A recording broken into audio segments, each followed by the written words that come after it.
I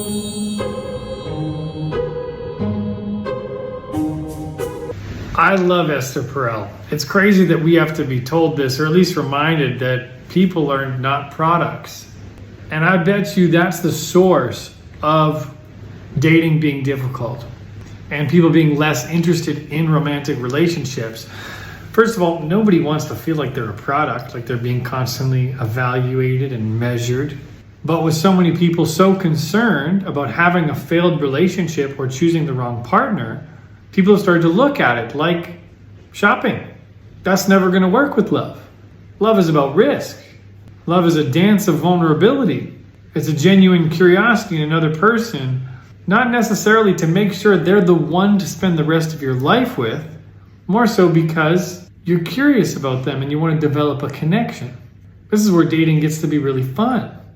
But it's going to take us seeing the humanity in each other. And part of humanity is flaws. It's recognizing that we all got some stuff that we're ashamed of, that isn't so pretty.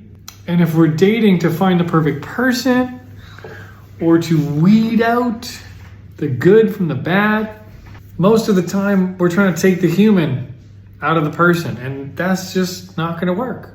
And since it doesn't work, I think that's why people go, you know what, alone is better. I don't think alone is better. And I think people have misunderstood what settle means. I think people have become so scared to settle that they're not realizing, they're not actually making sure they don't settle. They're making sure they're with the perfect person or nobody. There's a whole bunch of space in between those two things. Recognizing the humanity in another person, that they might have things about them that annoy you or bug you, is part of the fact of just being in the room with another person.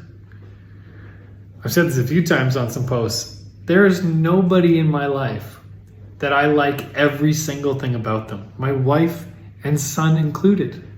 And the same goes for anybody with me. That's part of being a human. So if we really want to create some connection and have this interaction thing, not even just about dating, about just interacting with fellow human beings, we got to stop looking at each other like products and start looking at each other like people. We're just doing that because we're scared anyway.